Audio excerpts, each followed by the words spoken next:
Sungguh menarik sekali uraian-uraian penjelasan dari Gus Wakid yang menurut hemat saya sudah sedemikian komprehensif, lalu juga secara faktual disampaikan oleh Prof. Makarim Wibisono itu luar biasa menurut hemat saya, dan saya merasa beruntung, merasa senang sekali bisa mengikuti Kalako pada malam hari ini, memperoleh informasi yang begitu jelas dan juga komprehensif.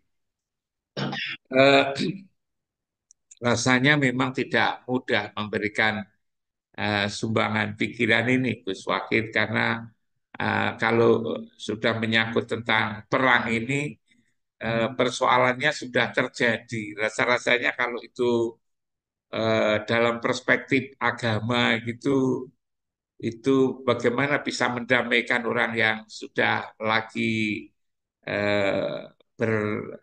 bermusuhan, perang seperti ini, itu rasanya menjadi sulit sekali, apalagi agama banyak memberikan semacam nilai-nilai, memberikan apa namanya petunjuk-petunjuk. Tapi tatkala orang sudah perang seperti ini, apa lalu mau diberikan petunjuk? Itu satu problem tersendiri.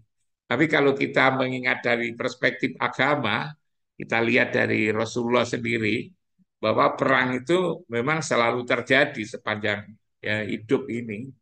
Hanya Rasulullah membagi perang itu kan menjadi dua itu, ialah perang kecil dan perang besar.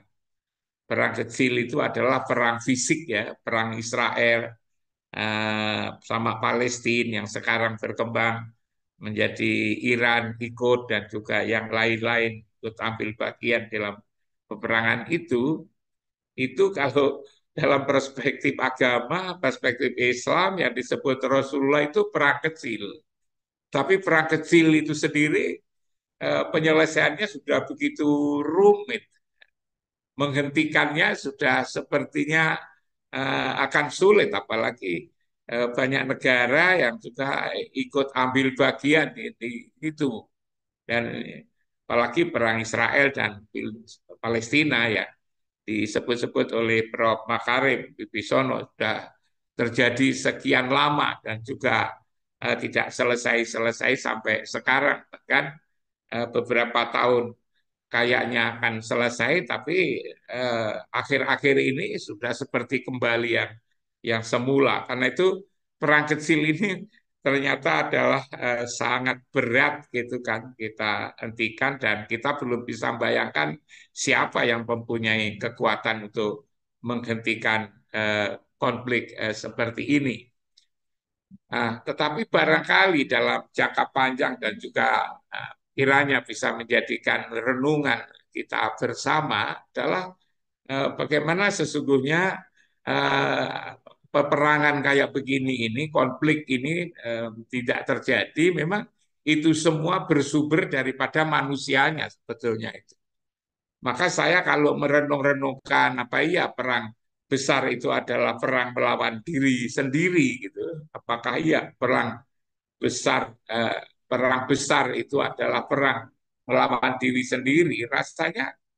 Rasanya memang tepat sekali bahwa perang yang terjadi ini sebetulnya karena kekalahan masing-masing pihak itu tidak mampu untuk mengendalikan diri masing-masing. Umpama perilaku Islam ya, dimulai dari hati yang akhlak yang mulia, mungkin juga tidak akan terjadi peristiwa-peristiwa besar seperti ini. Saya kira itu tidak terjadi kalau manusia itu sebetulnya sudah menjadi mukmin dalam pengertian tidak lagi punya sifat-sifat hawa nafsu dunia setan, tetapi beralih menjadi apa yang bersifat mukmin yang punya sifat sidik, amanah, tabligh dan patona. Tapi memang betapa beratnya sebetulnya sifat-sifat mulia, sifat-sifat kerasulan ini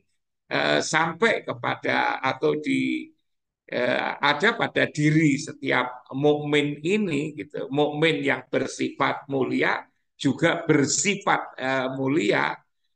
Ini nih yang lalu jadi problem. Kalau dalam Islam sendiri sesungguhnya kan kelihatan sekali bahwa ini sebetulnya bukan bukan dimotivasi oleh agama, sebab agama sendiri kan tidak membolehkan perang seperti yang dikatakan oleh Gus Wakil tadi, bahwa dalam agama itu eh, tidak ada paksaan, la ikroha fiddin, lalu juga lakum dinukum waliyadin, bahwa bahkan juga orang bertikai itu kalau dalam agama saling bunuh membunuh itu dua-duanya akan masuk neraka, baik yang dibunuh maupun yang membunuh, itu kan.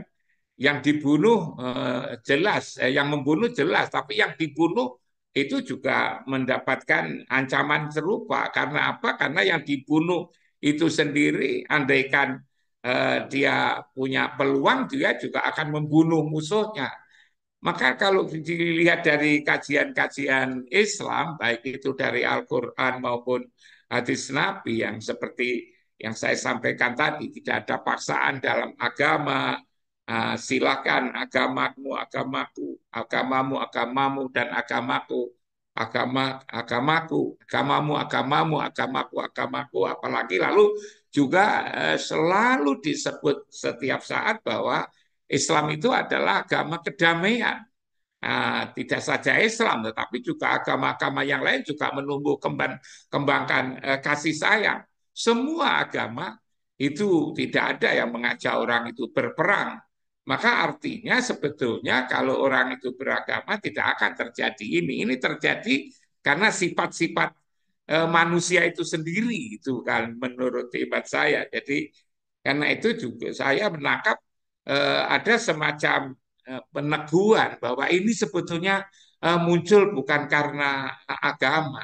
Adanya perang itu karena agama tidak ditangkap secara lebih lebih sepenuhnya, itu menurut hemat saya, Gus Wakid. Karena itu memang dalam zaman apapun, dalam keadaan apapun, dalam kemajuan agama apapun, maka ini justru menunjukkan pada kita semua bahwa agama selalu relevan dalam seluruh kehidupan ini, dan memang targetnya manakala misi Islam, misi kerasulan ini bisa terwujud ialah akhlakul karimah, maka perang secara global, perang secara regional, bahkan perang di rumah tangga itu menjadi tidak akan terjadi lagi. Hanya memang problemnya itu bagaimana sebetulnya mengajarkan agama ini.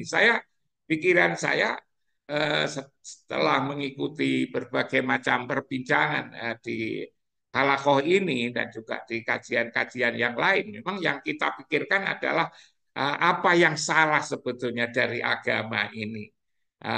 Apakah hal-hal yang kita tangkap dari agama itu sudah tidak sesuai lagi dengan pesan-pesan Rasulullah, atau mungkin juga cara menyampaikan agama ini yang belum tepat. Maka saya berkali-kali sampaikan dalam forum ini, jangan-jangan umat beragama ini misalnya khususnya adalah Islam sudah kehilangan satu aspek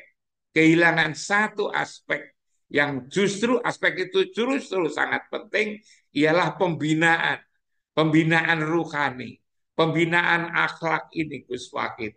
Pembinaan akhlak bukan di sekolah, bukan di kampus, bukan di masyarakat, tetapi ada tempat pembinaan akhlak. Lah tempat pembinaan akhlak, tempat pembinaan ruhani ini rasa-rasanya sudah hilang itu kan, sudah tidak disebut lagi yang berkali-kali saya sampaikan bahwa memperbaiki akhlak bukan mereka dikasih pelajaran tentang bagaimana sabar, bagaimana ikhlas, bagaimana jujur. Itu perlu, tetapi sebetulnya dengan pengetahuan tentang itu tidak ada jaminan bahwa orang itu lalu menjadi berakhlak. Karena itulah maka saya selalu usulkan bagaimana alamat pembinaan akhlak ini ditemukan kembali, dan kalau pembinaan akhlak itu ditemukan kembali lalu orang menjadi berakhlak sebagaimana misi kerasulan kehadiran Muhammad diturunkan di muka bumi ini, maka sedikit banyak akan selesai. Tetapi pengetahuan saya dari saya apa ya, berziarah ya keliling di berbagai negara-negara Islam itu problemnya kok sama. Tidak ditemukan lagi tempat pembinaan akhlak. Dan kalau tempat pembinaan akhlak, pembinaan ruhani ini bisa ditemukan dan itu dilakukan, maka insya Allah itu kan, insya Allah umat ini akan menjadi semakin baik. Artinya bisa menemukan kembali inti daripada agama itu sendiri. Ialah ya, innama buistuli utamima makarimal akhlak yang akhirnya ada tempat tersendiri untuk pembinaan rohani ini. Saya kira itu Gus Wakid. Luar biasa. Mudah-mudahan yang sedikit ini ada bisa dijadikan bahan renungan, bahan pertimbangan. Tapi saya hanya lihat dari perspektif agama ini yang tadi sudah begitu jelas disampaikan oleh Profesor Makarim Bibisono. Makasih Gus Wakid. Assalamualaikum warahmatullahi wabarakatuh. Waalaikumsalam.